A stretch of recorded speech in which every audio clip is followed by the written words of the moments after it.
যানজটের নগরী ঢাকার রাস্তার গাড়ি নিয়ন্ত্রণে ট্রাফিক পুলিশের হাতের ইশারায় ভরসা। অব্যবহৃত কোটি কোটি টাকা ব্যয়ে স্থাপিত সিগন্যাল বাতি। হাতের কারণে জটলাগুলো হচ্ছে। অটোমেটিক্যালি আমরা সবাই হলুদের সময় সতর্ক হয়ে লালের সময় দাঁড়ায় যেতাম। লাইট ধরেন আমি দূরে থেকে দেখতে পারতাছি, হাত তো ধরেন দূরে থেকে দেখা যায় না।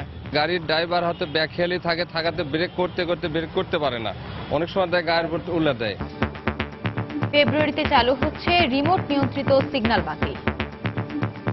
মেজর ইন্টারসেকশনের সিসিটিভি কন্ট্রোল আমাদের কন্ট্রোল রুমের সাথে আমরা নিয়ে নেব এবং আমাদের কন্ট্রোল রুম থেকে বসে আমরা ওই জাংশনের বাস্তব অবস্থা আমরা পর্যবেক্ষণ করতে পারবো।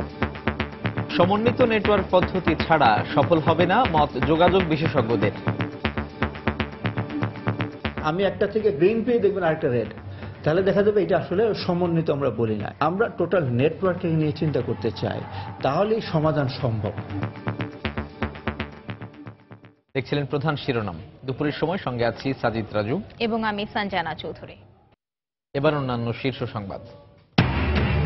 মালয়েশিয়ায় 2 সপ্তাহের মধ্যে শ্রমিক পাঠানো হবে জানালেন প্রবাস কল্যাণ মন্ত্রী। সৌদি আরবে কর্মী পাঠাতে বাড়তি টাকা নিলে ব্যবস্থা, হুঁশিয়ারি ধর্ম মন্ত্রণালয়ের। ওয়াটার এসডিজি অর্জনে বৈশ্বিক তহবিল গঠনের প্রস্তাব প্রধানমন্ত্রী শেখ হাসিনার। মারাকাসে জলবায়ু সম্মেলনে তাগিদ দিলেন কার্যকর পানি ব্যবস্থাপনার। আগামী নির্বাচনকে সামনে রেখে তৃণমূলের জনসমর্থন আদায়ে আওয়ামী লীগের জোর প্রস্তুতি। 2টি করে বিভাগের দায়িত্ব পেলেন 4 যুগ্ম সাধারণ সম্পাদক। নারায়ণগঞ্জ সিটি কর্পোরেশন নির্বাচনে আওয়ামী লীগ যাকে মনোনয়ন দেবে তাকেই মেনে নেয়ার ঘোষণা আইভীর। এবং রাতের অন্ধকারে কবর থেকে চুরি হচ্ছে কঙ্কাল। মেডিকেল শিক্ষার্থীদের কাছে বেশি লাভে বিক্রি করছে সংঘবদ্ধ চক্র, আইনের যথাযথ প্রয়োগের তাগিদ।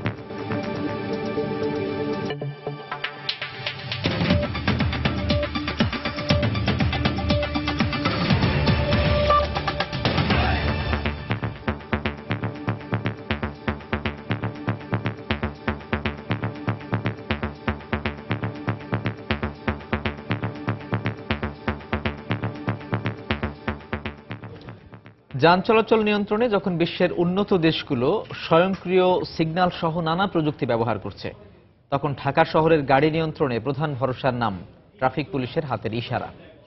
ঢাকার রাস্তায় চলাচলকারী প্রায় 10 লাখ গাড়ি নিয়ন্ত্রিত হচ্ছে হাতের ইশারাতেই। 1.5 যুগ আগে কোটি কোটি টাকা ব্যয়ে স্থাপিত সিগন্যাল ব্যবস্থা পড়ে আছে অব্যবহৃত অবস্থাতেই। তবে আগামী ফেব্রুয়ারিতে ট্রাফিক পুলিশ রিমোটের সাহায্যে সিগন্যাল পদ্ধতি পুনরায় চালুর কথা বললেও এ নিয়ে ভিন্ন মত রয়েছে বুয়েটের যোগাযোগ গবেষকদের মাঝে। সাইদুল ইসলামের তোলা ছবিতে মাহমুদ রাকিবের রিপোর্ট। চলছে গাড়ি, চলছে ট্রাফিক পুলিশের হাতের ইশারা। বিশ্বের অন্যতম যানজটের শহর ঢাকার রাস্তায় এখনো এভাবে অ্যানালগ পদ্ধতিতে গাড়ির চলাচল নিয়ন্ত্রণ করছেন ট্রাফিক পুলিশ সদস্যরা।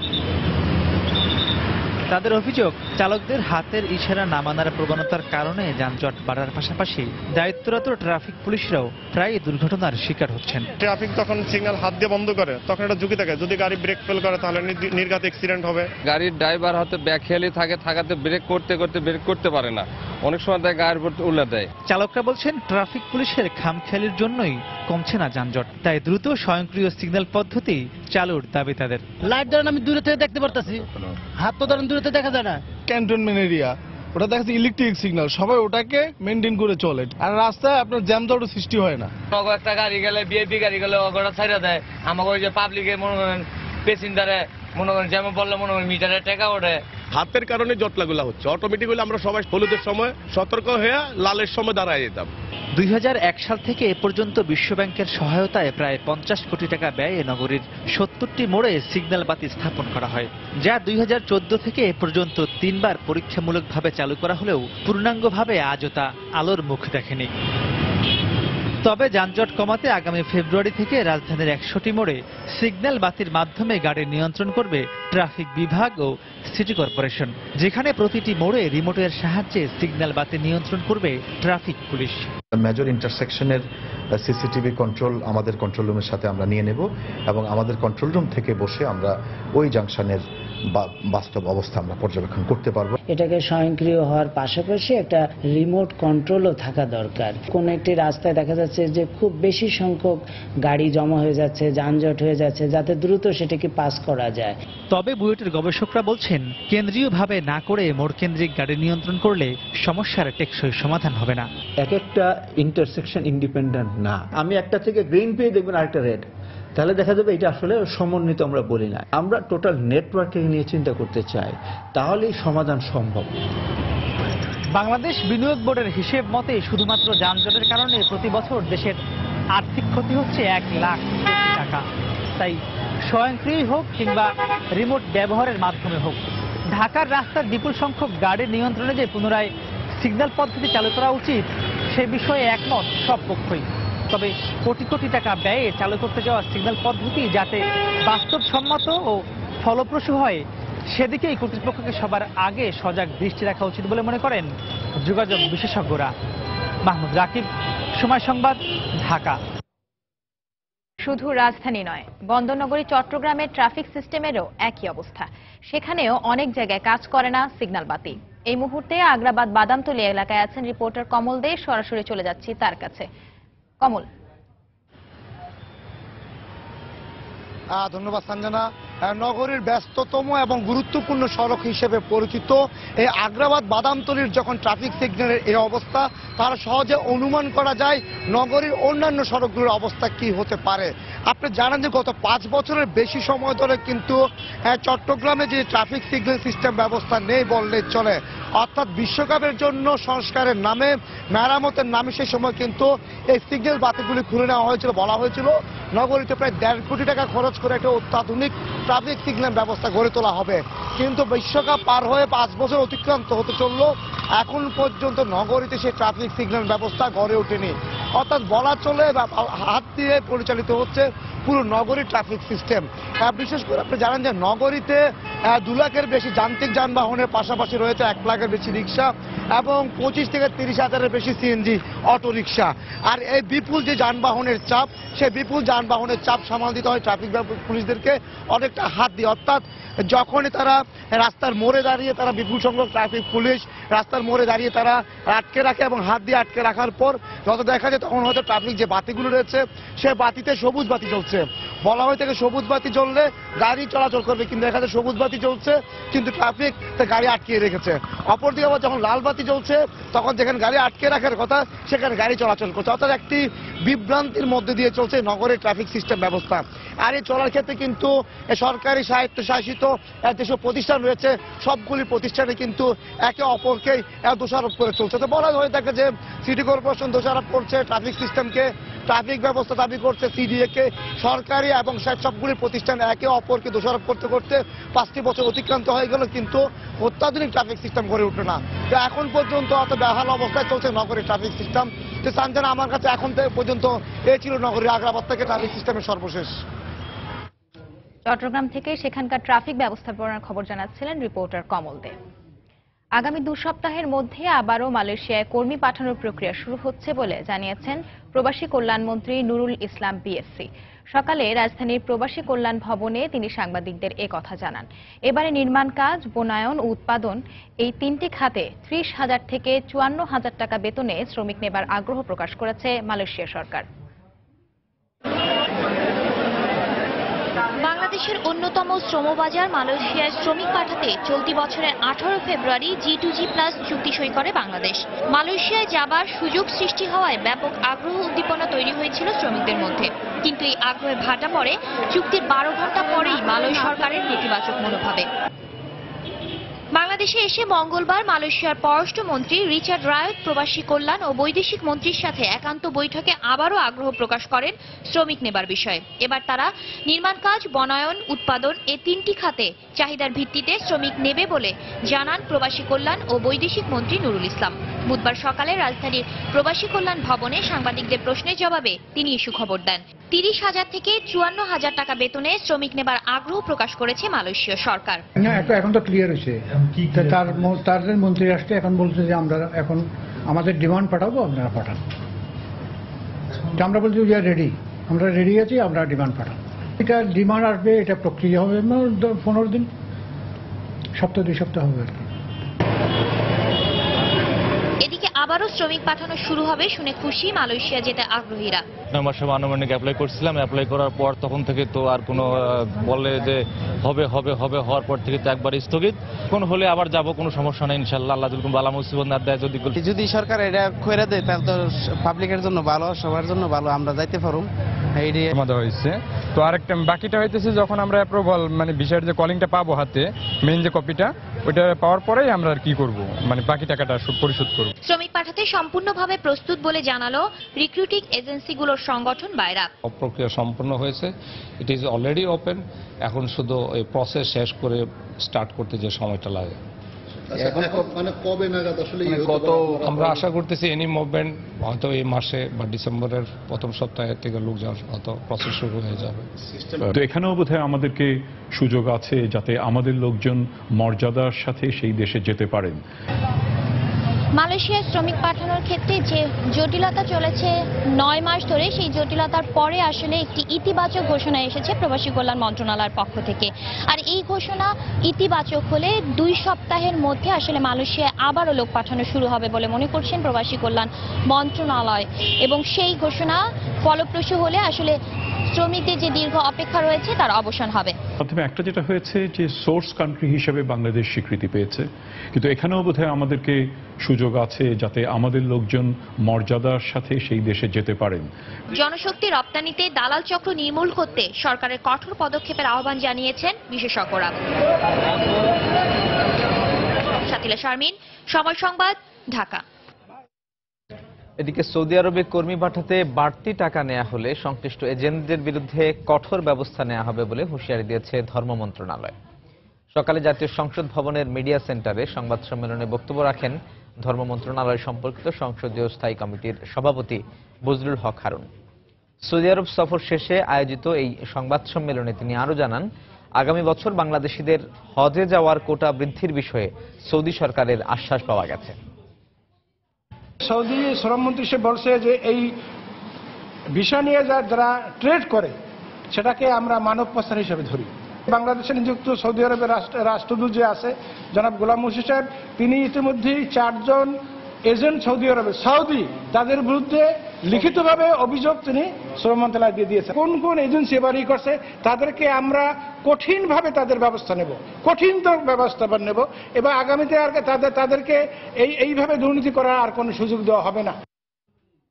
জাতিসংঘের টেকসই উন্নয়ন লক্ষ্যে এসডিজি পানি নিয়ে যে লক্ষ্য নির্ধারণ করা হয়েছে তা অর্জনে তহবিল গঠনের প্রস্তাব করেছেন প্রধানমন্ত্রী শেখ হাসিনা। মঙ্গলবার মরক্কোয়ের মারাকাসের বাব ইগলিতে বিশ্ব জলবায়ু সম্মেলন COP22 উচ্চ পর্যায়ের এক বৈঠকে তিনি এই আহ্বান জানান। বৈঠকে প্রধানমন্ত্রী আরও বলেন, কার্যকর পানি ব্যবস্থাপনার মধ্যে দিয়ে সবার জন্য নিরাপদ পানীয় জল ও স্যানিটেশন নিশ্চিত করতে হবে। এ সময় তিনি গবেষণা, উদ্ভাবন ও প্রযুক্তি হস্তান্তরের সহায়তার জন্য ওয়াটার এসডিজি নিয়ে একটি বৈশ্বিক তহবিল গঠনের প্রস্তাব দেন। সম্মেলনের শীর্ষ এ বৈঠকে বিশ্বের 80টি দেশের সরকার ও রাষ্ট্রপ্রধানরা অংশ নিয়েছেন। 2030 সাল মেয়াদী এসডিজিতে যে 17টি লক্ষ্য নির্ধারণ করা হয়েছে তার মধ্যে 6ষ্ঠ নম্বরটি পানি ও স্যানিটেশন নিয়ে। এখানে সবার জন্য স্যানিটেশন ও পানির সহজলভ্যতার টেকসই ব্যবস্থাপনার কথা বলা হয়েছে।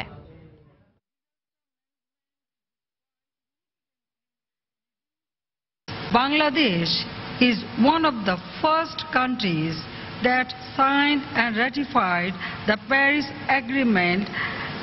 Bangladesh is also the first country to set up Climate Change Trust Fund of $400 million from its own resources.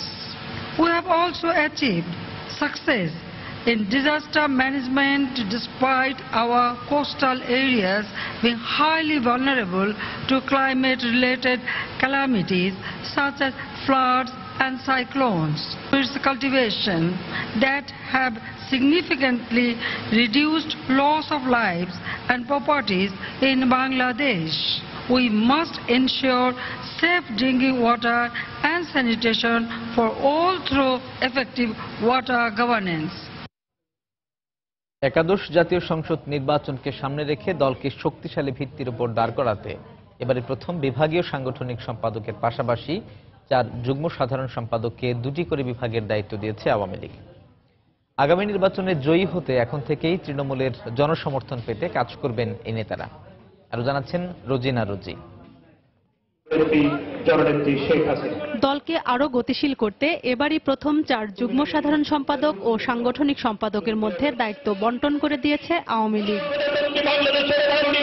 এ অনুযায়ী চট্টগ্রাম ও সিলেট বিভাগের দায়িত্বে মাহবুবুল আলম হানিফ, ঢাকা ও ময়মনসিংহের দায়িত্বে ডাক্তার দীপু মনি, খুলনা ও বরিশালের দায়িত্বে আব্দুর রহমান এবং রংপুর ও রাজশাহীর দায়িত্বে জাহাঙ্গীর কবির নানক। আগামী নির্বাচনে জয়ের লক্ষ্যে দলকে শক্তিশালী করতেই এই উদ্যোগ বলে জানালেন দলের যুগ্ম সাধারণ সম্পাদক মাহবুবুল আলম হানিফ। তৃণমূল পর্যায়ে সংগঠনের মধ্যে কোনো দুর্বলতা থাকলে সেগুলোকে দূর করার পাশাপাশি আমাদের আগামী জাতীয় সংসদ নির্বাচন বাংলাদেশ আওয়ামী লীগ জনগণের ম্যান্ডেটটি নিরঙ্কুশ বিজয় লাভ করতে পারে, সেই জন্য সংগঠনকে আরো জনগণের দোরগোড়ে নিয়ে যাওয়া। এছাড়া বিভাগের দায়িত্বে থাকা গত কমিটির 7 সাংগঠনিক সম্পাদকের মধ্যে এবার 6 জনের ক্ষেত্রে দায়িত্বপ্রাপ্ত বিভাগের রদবদল হয়েছে। বর্তমান কমিটিতে নতুন 2 সাংগঠনিক সম্পাদক এনামুল হক শামীমকে চট্টগ্রাম ও মহিবুল হাসান চৌধুরীকে ঢাকা বিভাগের দায়িত্ব দেওয়া হয়েছে। তবে গতবারের মতো এবারও বরিশাল বিভাগের দায়িত্বে আছেন আ.ফ.ম. বাহাউদ্দিন নাসিম। এই রদবদল দলের নতুন জাগরণ সৃষ্টি করবে বলে মনে করেন দায়িত্বপ্রাপ্ত নেতারা। আওয়ামী লীগের মতো বড় রাজনৈতিক দলে বিভিন্ন জায়গায় নেতৃত্বের প্রতিযোগিতা থাকে, বাট আমাদের প্রয়োজন হচ্ছে সকল কিছুকে ঐক্যবদ্ধ করে দলের প্রশ্নে, আদর্শের প্রশ্নে, বঙ্গবন্ধুর প্রশ্নে, জননেত্রী শেখ হাসিনার প্রশ্নে ঐক্যবদ্ধভাবে কাজ করানো। এর আগের 2 মেয়াদে যখন আমরা সাংগঠনিক সম্পাদকের দায়িত্ব পালন করেছিলাম তখন আমাদের দলীয় সাধারণ সম্পাদক আরেকজন ছিল। এবার যখন পুনর্গঠন করা হয়েছে তখন কিন্তু দলীয় সাধারণ সম্পাদক আরেকজন আছে। কাজেই এই যে আমাদের যে একটা পরিবর্তন সাংগঠনিক মূল কাঠামোর মধ্যে যে পরিবর্তনটা, এই পরিবর্তনটা দলের মধ্যে একটা অতিরিক্ত গতি সঞ্চারিত হবে। সরকারের উন্নয়ন কর্মকাণ্ড জেলা, উপজেলা ও ইউনিয়ন পর্যায়ে জনগণের কাছে তুলে ধরতে পর্যায়ক্রমে সব ব্যবস্থাই নেওয়া হবে বলে জানান নেতারা। রোজিনা রোজি, সময় সংবাদ, ঢাকা। শৃঙ্খলা ভঙ্গকারী ও বিভেদকারীদের দলে ঠাঁই হবে না উল্লেখ করে আওয়ামী লীগের সাধারণ সম্পাদক ওবায়দুল কাদের বলেছেন, সব ভেদাভেদ ভুলে শেখ হাসিনার নেতৃত্বে সবাইকে ঐক্যবদ্ধ হতে হবে। সকালে যশোর সার্কিট হাউসে স্থানীয় আওয়ামী লীগ নেতাকর্মীদের সঙ্গে মতবিনিময় শেষে তিনি একথা বলেন। আসন্ন নারায়ণগঞ্জ সিটি কর্পোরেশন নির্বাচনে অংশ নেয়ার বিষয়ে দলের হাইকমান্ডের সিদ্ধান্ত মেনে নেয়ার ঘোষণা দিয়েছেন বর্তমান মেয়র ও জেলা আওয়ামী লীগের সিনিয়র সহসভাপতি ডাক্তার সেলিনা হায়াত আইভী। দুপুরে নিজ কার্যালয়ে আয়োজিত প্রেস ব্রিফিংয়ে তিনি এই ঘোষণা দেন। এ সময় তিনি অভিযোগ করেন, কোনো প্রভাবশালী নেতার নির্দেশে তাকে বাদ দিয়ে প্রার্থী তালিকা পাঠিয়েছে মহানগর আওয়ামী লীগ। মহানগর আওয়ামী লীগের তড়িঘড়ি করে একটা মিটিং ডেকে সিদ্ধান্ত নিয়েছে, এখানে একজন প্রভাবশালী নেতার নির্দেশে কাজটি হয়েছে। কেন আমার নাম পাঠায়নি সেটা তো আমি বলতে পারবো না। দল যে সিদ্ধান্ত দিবে আমি সেই সিদ্ধান্তের সাথেই যাব। আমি দলীয় সিদ্ধান্তের বাইরে যে নির্বাচন করব না, এটা আমি ডিসাইডেড। আমি বিশ্বাস করি যে দল আমাকে নমিনেশন দিবে। দুপুরের সময় আরো থাকছে। পুলিশের চাঁদাবাজি ও মারধরের প্রতিবাদে খুলনায় তেলবাহী ট্যাঙ্ক লরি শ্রমিকদের অনির্দিষ্টকালের ধর্মঘট। 15 জেলায় জ্বালানি সরবরাহ বন্ধ, দুর্ভোগ। এবং সিলেট ওসমানী বিমানবন্দরে আবুধাবি থেকে আসা বিমান থেকে 9 কেজি স্বর্ণ উদ্ধার, কাউকে আটক করা যায়নি। গাইবান্ধার সাঁওতালদের মধ্যে যাদের বাড়ি নেই তাদেরকে আশ্রয়ণ প্রকল্পের মাধ্যমে বাড়ি দেওয়ার নির্দেশ দিয়েছেন প্রধানমন্ত্রী। দুপুরে সচিবালয়ের সাংবাদিকদের এক প্রশ্নের জবাবে একথা জানান স্বরাষ্ট্রমন্ত্রী আসাদুজ্জামান খান কামাল। স্বরাষ্ট্রমন্ত্রী আরো জানান, ব্রাহ্মণবাড়িয়া নাসিরনগরে তদন্ত প্রতিবেদন পাওয়া গেলে দোষীদের বিরুদ্ধে ব্যবস্থা নেওয়া হবে। হয়তো কেউ ষড়যন্ত্র কিংবা কেউ উদ্দেশ্যমূলকভাবে এটা করেছে, আমাদের কাছে প্রতীয়মান হয়েছে। ডাউনলোড করেছিল যে এই দোকানটির থেকে, সাইবার ইসের দোকানটির থেকে। হ্যাঁ, সেই দোকানের মালিক যিনি সত্ত্বাধিকারী, তাকে আমরা খুঁজছি। আমরা মনে করছি তাকে ধরতে পারলে হয়তো আমরা আরো কিছু জানতে পারবো। যেটাই হোক, এটা রিপোর্টটা আসুক, আমরা পরিষ্কার করে বলবো। ব্রাহ্মণবাড়িয়ার নাসিরনগরে হামলায় বিধ্বস্ত 10টি মন্দিরের প্রতিমাগুলো বিসর্জন দেওয়া হয়েছে। দুপুরে উপজেলা নির্বাহী কর্মকর্তা ও পুলিশের উপস্থিতিতে মেদির হাওরের লঙ্গর নদীতে প্রতিমাগুলো বিসর্জন দেওয়া হয়। ঘটনার 18 দিন পর ধর্মীয় রীতি অনুযায়ী মন্ত্রপাঠের পর প্রতিমাগুলো বিসর্জন দেন হিন্দু সম্প্রদায়ের লোকজন। এ সময় তারা এমন ঘটনার যেন পুনরাবৃত্তি না ঘটে সেই প্রার্থনা করেন। এর আগে সকালে শুভ্রপাড়া, ঘোষপাড়া, ঠাকুরপাড়া থেকে বিধ্বস্ত প্রতিমাগুলো বিসর্জনের জন্য নদী পাড়ে নেওয়া হয়।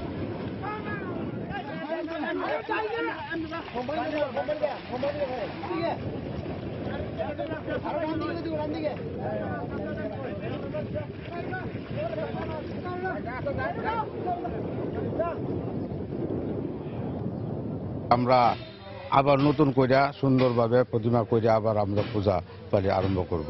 আমাদের সাম্প্রদায়িক সম্প্রীতি গড়ে তুলতে পারি, এইটুকু আমরা ঠাকুরের কাছে প্রার্থনা করতেছি। উপজেলা প্রশাসন, পুলিশ প্রশাসন আমরা ওনাদের সাথে একাত্মতা ঘোষণা করে ওনাদের সাথে একত্রিত হয়ে ওনাদের হিন্দু ধর্মের বিধিবিধান মোতাবেক ওনারা আজকে সেটা বিসর্জন করছেন এবং ওনারা পুনর্নির্মাণের জন্য ওনারা প্রস্তুতি নিচ্ছেন। তো আমরা ওনাদেরকে এই কাজে আমরা সহায়তা করব যাতে ওনারা এটা দ্রুত করে করতে পারেন। পুলিশের চাঁদাবাজি ও হয়রানির প্রতিবাদে খুলনায় অনির্দিষ্টকালে ধর্মঘট করছে তেলবাহী ট্যাঙ্ক লরি শ্রমিকরা। সকাল থেকে খুলনা বিভাগীয় ট্যাঙ্ক লরি শ্রমিক ইউনিয়নের আহ্বানে এ ধর্মঘট শুরু করে তারা। এতে বন্ধ হয়ে গেছে আশেপাশের কয়েকটি জেলায় জ্বালানি তেল সরবরাহ। দুর্ভোগে পড়েছেন তেলবাহী যানবাহনের চালক ও মালিকরা। খুলনা থেকে তরিকুল ইসলামের পাঠানো তথ্য, ছবি নিয়ে ডেস্ক রিপোর্ট। শ্রমিকরা জানান, মঙ্গলবার যশোরের বসুলদিয়ায় সড়ক দুর্ঘটনাকে কেন্দ্র করে একটি তেলবাহী ট্যাঙ্কার জব্দের পর চাঁদা দাবি করে স্থানীয় পুলিশ সদস্যরা। এ সময় টাকা দিতে অস্বীকৃতি জানালে লরি আটকে রাখার হুমকি দেয় তারা। এ নিয়ে বাকবিতণ্ডার এক পর্যায়ে চালক ও শ্রমিকদের লাঞ্ছিত করা হয়। পরে পুলিশের চাঁদাবাজি ও হয়রানির প্রতিবাদে বুধবার সকাল থেকে খুলনা বিভাগে অনির্দিষ্টকালের জন্য তেল উত্তোলন বন্ধ করে দেন শ্রমিকরা। দক্ষিণাঞ্চলের সব জায়গায় এই হাইওয়েলার আমাদের ডিস্টার্ব করতেছে। আজকে একটা সুষ্ঠু সমাধান না হওয়া পর্যন্ত আমরা শ্রমিকের গাড়ি চালাবো না। হাইওয়ে পুলিশে খুবই ডিস্টার্ব করতেছে, বিশেষ করে ট্যাঙ্কলরিটাকে। আমরা তাদের অত্যাচারে গাড়ি চালাতে পারতেছি না এবং যেখানে তারা আছে তাদের বড় অঙ্কের একটা টাকা দাবি করতেছে। হাইওয়ে পুলিশের বিরুদ্ধে অনবরত হয়রানির অভিযোগ তুলে শ্রমিকদের আন্দোলনের সঙ্গে একাত্মতা প্রকাশ করেছেন মালিক পক্ষ। আমরা তেল বিক্রি করি, এরা পরিবহন করে, আমরা অঙ্গাঙ্গিভাবে জড়িত। কাজে কাজে এরা আনডিস্টার্ব ওয়েতে রাস্তায় চলুক, এটাই আমরা চাই। ইরিগেশন সমস্যা হতে পারে, পাম্পে অনেক পাম্প ড্রাই আছে, আজকে যদি তেল না যায় আমরা চাই না এই ধরনের ঘটনা ঘটুক। সুতরাং আমরা প্রশাসনের কাছে দাবি করব যে আসু সমাধান করতে। এদিকে দ্রুত জ্বালানি তেল সরবরাহ স্বাভাবিক না হলে চরম দুর্ভোগের আশঙ্কা করছেন তেলবাহী যানবাহনের মালিক ও চালকরা। প্রক্রিয়াটা বন্ধ করা উচিত, আর পুলিশ প্রশাসনের যে জয়ঝামেলা এটা সরকার দেখা উচিত। যদি এই জ্বালানি তেল উত্তোলন বন্ধ হয়ে যায় তাহলে সারা দেশ একটা বিড়ম্বনার মধ্যে পড়বে। সমস্ত কারণে আমাদের এই তেলের জন্য আমাদের বিপর্যয়ের ভিতরে পড়তে হয়। এখন আমরা অবশ্যই চাই এটার জন্য দ্রুত একটা সমাধান হয়। ধর্মঘটের কারণে বৃহত্তর খুলনা বিভাগের 10 জেলা এবং ফরিদপুর অঞ্চলের 5টি জেলায় জ্বালানি তেলের সরবরাহ বন্ধ আছে। সময় সংবাদ, খুলনা। বাংলাদেশের পাওনা না মিটিয়ে পাকিস্তান উল্টো 700 কোটি টাকা পাওয়ার যে দাবি তুলেছে তা সম্পূর্ণ অবাস্তব ও ভিত্তিহীন। সকালে সচিবালয়ে নিউজিল্যান্ডের রাষ্ট্রদূত গ্রাহেন মার্টিনের সাথে বৈঠক শেষে একথা জানিয়েছেন বাণিজ্যমন্ত্রী তোফায়েল আহমেদ। তিনি আরো বলেন, বিশ্বের বিভিন্ন দেশে বাংলাদেশি পণ্যের শুল্কমুক্ত সুবিধা পেতে কাজ করছে সরকার। বাংলাদেশে উৎপাদিত পণ্যের থেকে আমরা যে রপ্তানি আয় করতাম, বিশেষ করে পাটে, আদমজির মতো পাট কল, সেই টাকাগুলো সব পাকিস্তান নিয়ে গেছে। যেহেতু আমরা পাকিস্তানের কাছে আমাদের পাওনা আমরা দাবি করেছি, সেই কারণে উল্টা ওইটাকে ব্যাহত করার জন্য তারা একটা উল্টা প্রস্তাব দিয়েছে, যেটা অবাস্তব, ভিত্তিহীন। ওরা আমাদের থেকে টাকা পাবে কোত্থেকে? সিলেট ওসমানী আন্তর্জাতিক বিমানবন্দরে আবুধাবি থেকে আসা বিমানের একটি ফ্লাইট থেকে পরিত্যক্ত অবস্থায় প্রায় 9 কেজি স্বর্ণ উদ্ধার করেছে বিমানবন্দর কাস্টমস। তবে এই ঘটনায় কাউকে আটক করা যায়নি। সকাল 6:30টার দিকে যাত্রীরা নেমে যাবার পর বিমানের পাইলট পরিত্যক্ত অবস্থায় সিটের পেছনে 4টি প্যাকেট দেখতে পান। পরে তিনি বিমানবন্দরের নিরাপত্তা কর্মী ও কাস্টমসকে খবর দিলে প্যাকেট 4টি উদ্ধার করে তার ভেতরে 80টি স্বর্ণের বার পান। এর ওজন প্রায় 9 কেজি, যার বাজার মূল্য 4 কোটি টাকারও বেশি।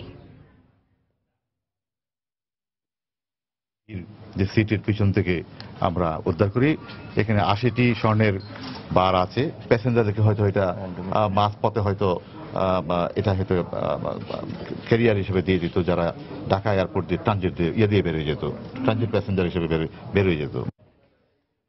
দুপুরের সময় আরো থাকছে।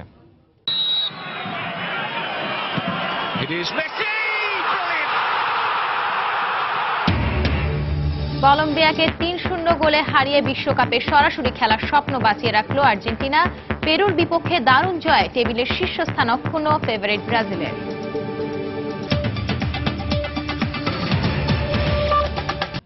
মৃত্যুর পর মানুষের শেষ জায়গা কবরস্থান, কিন্তু সেই জায়গাতে কি নিরাপদ মৃতদেহ? রাতের অন্ধকারে কবর থেকে চুরি হচ্ছে কঙ্কাল, পরে অধিক লাভের আশায় তা বিক্রি হয়ে যাচ্ছে মেডিকেল শিক্ষার্থীদের কাছে। বিশেষজ্ঞরা বলছেন, অধিক মুনাফা এবং আইনের যথাযথ প্রয়োগ না থাকার কারণে ঘটছে এসব ঘটনা। শাহরিয়ার জামান দ্বীপের রিপোর্ট। রাজধানীর জুরাইন কবরস্থান। সময় টিভির অনুসন্ধানে এখানে এমন 8 থেকে 10টি কবর পাওয়া যায় যেগুলোর ভিতরে কোনো মৃতদেহের চিহ্নও খুঁজে পাওয়া যায়নি। এলাকাবাসী জানান, গেল রোজারিদের আগে কবরগুলোয় বেওয়ারিশ মৃতদেহ দাফন করা হয়েছিল। মাত্র কয়েক মাসের ব্যবধানে সংঘবদ্ধ চক্র কঙ্কালগুলো চুরি করে নিয়ে গেছে। প্রথমে কবর থেকে কঙ্কাল চুরি যাওয়ার কথা অস্বীকার করলেও পরে তা স্বীকার করেন কবরস্থানের নিরাপত্তা রক্ষীরা। এটা কবর থেকে এটা মানুষের হাড্ডিগুডি নেওয়া, এটা অমানুষের কাজ না। যতক্ষণ আমাদের চোখের সামনে, এখন অজান্তে যদি কেউ কিছু করে ফেলে সেটা হলো তার। তবে কবর থেকে কঙ্কাল চুরি সংঘবদ্ধ চক্রের এক সদস্য জানায়, রাতের অন্ধকারে অনেকের যোগসাজশেই চুরি করা হয় কঙ্কাল। কবরগুলোর খুদি যেগুলোর নাম ঠিকানা নাই, কোনো পাওয়া যায় না, 5 মাস হয়ে গেছে, ওগুলা থেকে আমরা বিশেষ করে এগুলা সংগ্রহ করে কবরটা থেকে উঠাই। এরপরে আবার যেভাবে ছিল আমরা ওই কঙ্কাল উঠানোর পরে ওগুলো আবার ওইভাবে রেখে দিই। সম্প্রতি রাজধানী মিরপুর থেকে কঙ্কাল চুরি চক্রের কয়েকজন সদস্যকে গ্রেফতার করে আইন শৃঙ্খলা রক্ষাকারী বাহিনী। তাদেরকে রিমান্ডে নিয়ে পাওয়া যায় চাঞ্চল্যকর নানা তথ্য। একটা গ্রুপ আছে যারা লাশ কালেকশন করে, আরেকটা প্রসেস করে, আরেকজন বাজারজাত করে। বৃহত্তর ময়মনসিংহ বেস কিছু লোক থেকে তারা কালেকশন করতো। যারা সরবরাহের সাথে জড়িত এই লোকগুলোকে আমরা ধরলে অ্যাকচুয়ালি কিভাবে তারা সংগ্রহ করে আর কোথায় তারা প্রসেস করে, এই দুটি বিষয় সম্পর্কে আমরা জানতে পারবো। মূলত এসব কঙ্কাল সরবরাহ করা হয় সরকারি বেসরকারি মেডিকেল কলেজে। দেশে 99টি মেডিকেলে প্রায় 10,000 শিক্ষার্থীর শিক্ষা কার্যক্রমের জন্য প্রয়োজন প্রচুর কঙ্কালের। চাহিদা অনুযায়ী সরবরাহ না থাকায় কবরস্থান থেকে কঙ্কাল চুরির ঘটনা ঘটছে। বিদেশে ওরা আর্টিফিশিয়াল লিম্ব তৈরি করে বা আর্টিফিশিয়াল কঙ্কাল তৈরি করে, সেগুলো খুব কস্টলি। নিম্নবিত্ত এবং আপনার এই মধ্যবিত্ত যে শ্রেণী, তাদের পক্ষে আসলে এগুলো অ্যাফোর্ড করা সম্ভব না। ব্যবসায়িক আইটেমে পরিণত হয়ে গেছে কঙ্কাল মেডিকেল ছাত্রদের এই চাহিদার কারণে। চাহিদা বেড়ে গেছে কঙ্কালের দাম। আগে যেখানে এক একটি কঙ্কাল বিক্রি হতো 10,000 টাকায়, বর্তমানে সেটি বিক্রি হচ্ছে 40,000 টাকায়। শাহরিয়ার জামান দ্বীপ, সময় সংবাদ, ঢাকা। বৈশ্বিক উষ্ণতার প্রভাবে ভাঙন বেড়ে যাওয়ায় সময়ের সঙ্গে পাল্লা দিয়ে বাড়ছে বাংলাদেশে জলবায়ু উদ্বাস্তু পরিবারের সংখ্যা। কেবল মেঘনার অব্যাহত ভাঙনেই গত 1 দশকে ভিটেবাড়ি আর ফসলি জমি হারিয়ে নিঃস্ব হয়েছে ভোলার মনপুরার 5,000 পরিবার। মাথা গোঁজার শেষ ঠিকানা হারিয়ে নিরাপদ আবাসনের আশায় অনেকেই পাড়ি জমাচ্ছে শহরে।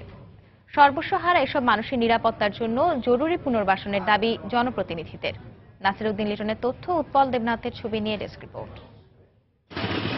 মোহাম্মদ কাশেমের একসময় গোলা ভরা ধান, গোয়াল ভরা গরু আর সহায় সম্পত্তি থাকলেও জীবন সায়ান্নে এসে ঠাঁই হয়েছে মেঘনা পাড়ের এ ঝুপড়ি ঘরে। বৃদ্ধা স্ত্রী ফয়জুন্নেসাকে নিয়ে গত 1 বছর ধরে মেঘনা পাড়ে এমন অনিশ্চয়তার মধ্যেই দিন কাটছে। নদী ভাঙন, ঢেউয়ের গর্জন, কিছুতেই ভয় নেই এই বৃদ্ধ দম্পতির। গত 2 দশকে 30 বার ভিটেবাড়ি হারিয়েছেন মোহাম্মদ কাশেম। কাশেমের মতো একই অবস্থা মনপুরা ভাঙন কবলিত 5 সহস্রাধিক পরিবারের। কেউ কেউ মেঘনার মাঝে জেগে ওঠা নতুন জ্বরে আবাস গড়ে প্রাকৃতিক দুর্যোগের সাথে লড়াই করে বাঁচার চেষ্টা করছেন। আবার নতুন করে বেঁচে থাকার স্বপ্ন নিয়ে অনেকে পাড়ি জমিয়েছে ঢাকা, চট্টগ্রাম সহ বড় বড় শহরে। আর স্বজনদের নিয়ে বাঁধ ও রাস্তায় আশ্রয় নিয়েছে সহস্রাধিক পরিবার। সাইডভাঙ্গা দিছি, কথা নদীর কিনারে থাকি, ছেলে মেয়ে পড়ালেখা করাইতাম পারি না টাকার জন্য। যে কোনো আনে যা করা কিনালো এমন কোনো তফিক নেই। বাচ্চা কাচ্চা রাখতে কষ্ট, মেলা কিবা তুফানো বয়। সরকারি খেয়ালও করে না, আই ছায়ও না, আই একটু দেখো না। নদী ভাঙনের কারণে জলবায়ু উদ্বাস্তুর সংখ্যা বাড়ছে জানিয়ে এদের পুনর্বাসনের দাবি জানিয়েছেন এই জনপ্রতিনিধি। মনপুরার আশেপাশে পর্যাপ্ত চর আছে, এই চরগুলি যদি আমরা এদের মাঝে বন্দোবস্ত দিতে পারি, সরকার যদি সেই সুবিধাটা দেয়, আমরা যদি এদেরকে পুনর্বাসন করতে পারতাম এই চরগুলিতে, তাহলে মানুষগুলি গৃহহীন হইতো না। আশ্রয়ের অভাবে অনেকে স্থানান্তরিত হচ্ছে উল্লেখ করে উপজেলার শীর্ষ কর্মকর্তা বলেন, আশ্রয়ন প্রকল্প ও গুচ্ছগ্রামের মাধ্যমে এদের পুনর্বাসনের ব্যবস্থা করা হবে। আমাদের অলরেডি সেখানে কতগুলো আশ্রয়ন আবাসন আছে, এই ইতিমধ্যে 3টি গুচ্ছগ্রাম এবং একটা আশ্রয়ন প্রকল্পর প্রস্তাব পাঠানোর জন্য আমার কাছে এসেছে। আমি সেটা নিজে দেখব। সেই জায়গাটার মালিকানা নিয়ে একটা সমস্যা আছে, মালিকানা ঠিক করতে পারলে এটারও প্রস্তাব পাঠিয়ে দিব। গত 2 বছরে মনপুরা ইউনিয়নের 9টি ওয়ার্ডের মধ্যে 4টি মেঘনার ভাঙনে সম্পূর্ণ বিলীন হয়ে গেছে। এতে 3000 একর ফসলি জমি সহ ভিটেবাড়ি হারিয়েছে 2300 পরিবার। সময় সংবাদ, ভোলা। দেখছেন দুপুরের সময়। টেল সুপ্রিম চেয়ারের পারফেক্ট শেপ আর ডিজাইন আপনাকে দেয় 100% কমফোর্ট। টেল সুপ্রিম চেয়ার। দেশের তরুণ সমাজকে জনশক্তি হিসেবে গড়ে তুলতে সম্প্রতি দেশের প্রতিটি উপজেলায় একটি করে কারিগরি শিক্ষা প্রতিষ্ঠানের সিদ্ধান্ত নিয়েছে সরকার। এরই ধারাবাহিকতায় প্রথম ধাপে ১০০টি উপজেলায় কারিগরি স্কুল অ্যান্ড কলেজ স্থাপনের কাজ শুরু হয়েছে বলে জানান শিক্ষামন্ত্রী। আর শিক্ষাবিদরা বলছেন, সবার জন্য উচ্চ শিক্ষার পথ বন্ধ করে কর্মমুখী শিক্ষা দিতে পারলে বদলে যাবে দেশের চেহারা। আব্দুল আহাদের রিপোর্ট, ক্যামেরা ছিলেন নৌশাদ আহমদ চৌধুরী। এটা কোনো শিল্প কারখানার কর্মব্যস্ততা নয়, সিলেট টেকনিক্যাল স্কুল অ্যান্ড কলেজের ক্লাসের চিত্র। শিক্ষার্থীরা নিচ্ছেন হাতে কলমে শিক্ষা। বিজ্ঞান, গণিত, বাংলা, ইংলিশের সাথে কর্মমুখী শিক্ষা নেয়ার কারণে এই শিক্ষার্থীরা এসএসসি কিংবা এইচএসসি পাশের পরেই দক্ষ জনশক্তি হিসেবে গড়ে ওঠে। সেই সাথে উচ্চশিক্ষার পথও খোলা তাদের। উন্নত সব দেশেই সাধারণ শিক্ষার চেয়ে কারিগরি শিক্ষার উপর গুরুত্ব দেওয়া হয় বেশি। এই শিক্ষার হার বাংলাদেশে মাত্র 13% হলেও সিঙ্গাপুরে 65, জার্মানিতে 60 ও চীনে 55%। এই অবস্থা থেকে উত্তরণে প্রতিটি উপজেলায় একটি করে কারিগরি বিদ্যালয় স্থাপনের উদ্যোগ নিয়েছে সরকার। আমাদের কারিগরি শিক্ষা তো ভিন্নতরভাবে ডেভেলপ করছি আমরা। স্কিলে আপনি ফাঁকিতে পারবেন না, আপনাকে 100 ভাগ জানা লাগবে। প্রত্যেক উপজেলায় একটা করে কারিগরি স্কুল অ্যান্ড কলেজ হবে।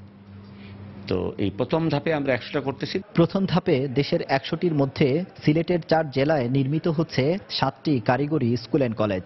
সিলেট জোনের মধ্যে গোলাপগঞ্জ এবং বেনিবাজার, আর সুনামগঞ্জ জেলার মধ্যে দোয়ারা বাজার, আর মৌলভীবাজার জোনের মধ্যে 4টি, একটা হলো মাধবপুর, একটা হলো বানিয়াচং, জুড়ি এবং রাজনগর। শিক্ষাবিদ ডক্টর জাফর ইকবাল বলেন, দেশ ও পরিবারের সমৃদ্ধির লক্ষ্যে বিশ্ববিদ্যালয়ে সাধারণ ডিগ্রি বাদ দিয়ে কারিগরি বিদ্যায় সন্তানদের পড়ানো উচিত। আমরা ইউনিভার্সিটি থেকে যাদেরকে পড়াই, অনেক সময় তারা হয়তো একটা জ্ঞান নিয়ে তারা পাশ করে বের হয়, কিন্তু তারা অ্যাপ্লাইড জিনিসটা তারা সেভাবে জানে না, তারা ব্যবহার করতে পারে না। কিন্তু কারিগরি শিক্ষা নিয়ে যারা বের হয় তারা কিন্তু তার নলেজটাকে তারা ব্যবহার করতে পারে। বর্তমানে সিলেট বিভাগে 2000-এর বেশি স্কুল থাকলেও কারিগরি স্কুল মাত্র 5টি। আব্দুল আহাদ, সময় সংবাদ, সিলেট। 500 ও 1000 রুপির পুরনো ভারতীয় নোট বাতিলের সরকারি সিদ্ধান্তের পর নতুন নোটের অভাবে চরম দুর্ভোগে দিন কাটাচ্ছেন পশ্চিমবঙ্গে অবস্থানরত বাংলাদেশিরা।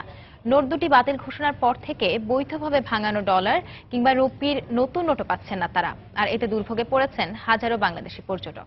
সুব্রত আচার্যের পাঠানো তথ্য ছবি নিয়ে ডেস্ক রিপোর্ট। কলকাতার ধর্মতলার নিউ মার্কেট এলাকার এই হোটেল পাড়ার মুদ্রা বিনিময়ের দোকানগুলোর সামনে এইভাবেই নোটিশ ঝুলছে। বৈধ ডলার এবং রুপি ভাঙানোর সুযোগও বন্ধ। ভারত সরকার দেশের অভ্যন্তরে কালো টাকার দৌরাত্ম্য বন্ধ এবং জাল টাকার নোট ঠেকাতে যে 500 ও 1000 রুপির নোট বাতিলের ঘোষণা দিয়েছে, তাতে দুর্ভোগে পড়েছেন সেখানে বেড়াতে যাওয়া হাজার হাজার বাংলাদেশি সহ বিদেশি পর্যটক। অনেকে কান্নাকাটি করছে এসে আমাদের কাছে যে আমরা দাদা 500 টাকা কমসে কম খুচরো, কিন্তু আমাদের কাছে আমরা ব্যাংকে 10,000 টাকা চেঞ্জ করে আনলে ওর থেকে কিছু 500 দিচ্ছি। বাংলাদেশ লোক আসে, ওকে আমি বলছি কি আপনার আরবিআই যান, আরবিআই অনেক কাউন্টার আছে, ফরেন টুরিস্টকে একটু আলাদা কাউন্টার বি আছে। এখানে সোনালী ব্যাংক আছে, ওখানে বি নোট ডলার চেঞ্জ করছে, তো আপনারা ওখানে যেতে পারবেন। Due to lack of information they are also suffering. চিকিৎসার জন্য ভারতে গিয়ে টাকার এই সংকটে পড়ে নিজেদের তিক্ত অভিজ্ঞতার কথা জানান ঢাকার ইন্দিরা রোডের এই প্রবীণ দম্পতি। টাকা ভাঙাইতে না পারলে আমরা খাইতেও পারবো না, যাইতেও পারবো না। রাজধানী দিল্লিতে একটি সরকারি অনুষ্ঠানে যোগ দিতে যাওয়া ঢাকার প্রতিনিধি দলের সদস্যদেরও পোহাতে হয়েছে ভোগান্তি। দিল্লি কনফারেন্সে গিয়েছিলাম, সেখানে যাওয়ার পরে আমরা যখন বর্ডারে টাকা ভাঙাই নিয়ে আসি, ওইখানে যাওয়ার পর তো 500 টাকা আর 1000 টাকা চলে না রুপি। 500 টাকা 1000 টাকা যেটা এটা ভাঙতে দিতে পারছে না। তা আরেকটা হচ্ছে যে ডলার যে এন্ডোর্স করে নিয়ে আসছে আমরা, সেটা ভাঙাতে পারছি, কোনো জায়গায় ভাঙানোর সুযোগ নাই। ওনারা ডলারও নিচ্ছে না। আর হলো আমরা ব্যাংকে গিয়েছিলাম ডলার ভাঙাতে, ব্যাংকওয়ালারা বলেছে যে ডলার ভাঙানো যাবে না। ভারত সরকারের দেয়া নতুন 2000 টাকার নোট পেলেও অনেক বাংলাদেশি পর্যটক সেই নোট দিয়ে গাড়ি ভাড়া কিংবা খাবার কিনতে পারছেন না খুচরা টাকার অভাবে। সময় সংবাদ, কলকাতা।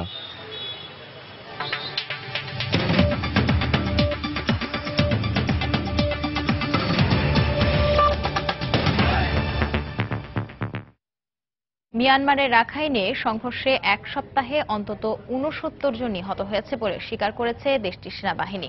আটক করা হয়েছে 234 জনকে। রাখাইন রাজ্যের 3টি গ্রামে 4 শতাধিক বাড়ি ধ্বংস করে ফেলা হয়েছে বলে জানায় আন্তর্জাতিক মানবাধিকার সংস্থা হিউম্যান রাইটস ওয়াচ। স্যাটেলাইটে ধারণ করা চিত্র বিশ্লেষণ করে সংস্থাটির এশিয়া বিষয়ক পরিচালক ব্র্যাড অ্যাডামস আশঙ্কা প্রকাশ করে বলেন, ক্ষয়ক্ষতির যে বিবরণ পাওয়া গেছে, বাস্তবে পরিস্থিতি আরও ভয়াবহ হতে পারে। গেল 9 অক্টোবর মিয়ানমারে মুসলিম অধ্যুষিত এলাকায় নিরাপত্তা বাহিনীর একটি ঘাঁটিতে অজ্ঞাত পরিচয় সশস্ত্র ব্যক্তিদের হামলার পর সেনাবাহিনী সেখানে ব্যাপক অভিযান শুরু করে। এ বিষয়ে নিরপেক্ষ তদন্তের দাবি জানিয়েছে ব্রিটেন, আমেরিকা ও মিয়ানমার বিষয়ক জাতিসংঘের প্রতিনিধিদের নিয়ে গঠিত আন্তর্জাতিক পর্যবেক্ষক দল।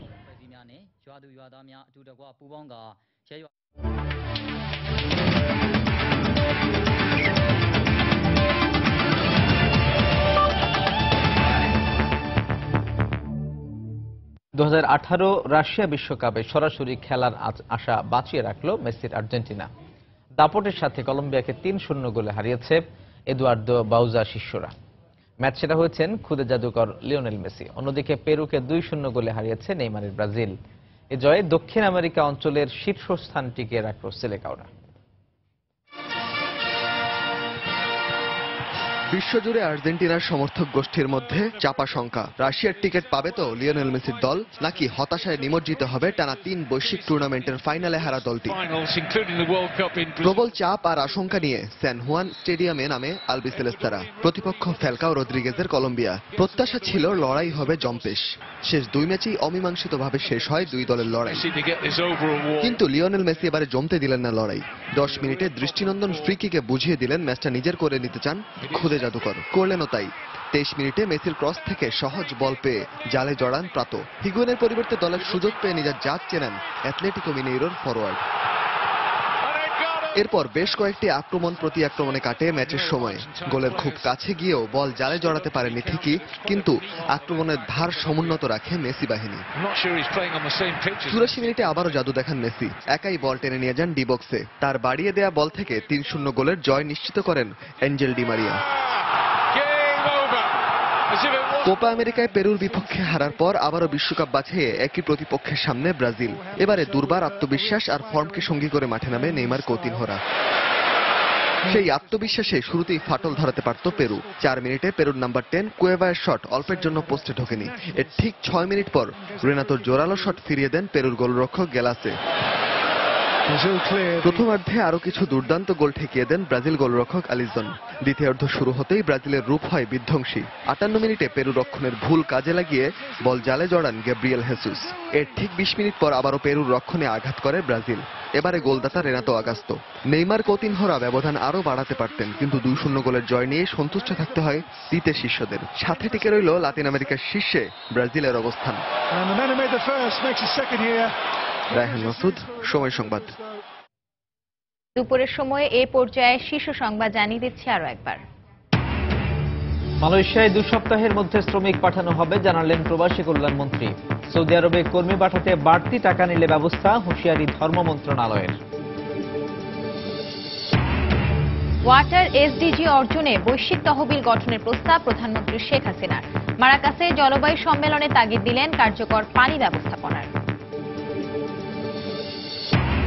আগামী নির্বাচনকে সামনে রেখে তৃণমূলের জনসমর্থন আদায়ে আওয়ামী লীগের জোর প্রস্তুতি। 2টি করে বিভাগের দায়িত্ব পেলেন 4 যুগ্ম সাধারণ সম্পাদক।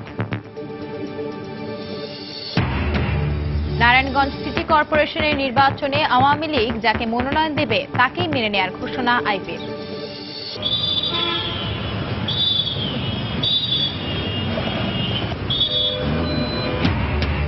যানজট নগরী ঢাকার রাস্তার গাড়ি নিয়ন্ত্রণ হচ্ছে ট্রাফিক পুলিশের হাতের ইশারায়। ফেব্রুয়ারিতে চালু হচ্ছে রিমোট নিয়ন্ত্রিত সিগন্যাল বাতি, সফলতা নিয়ে সংশয়। এই ছিল দুপুরের সময়। যে কোনো খবর পেতে ভিজিট করুন সময় নিউজ.টিভি আর সঙ্গেই থাকুন সময়।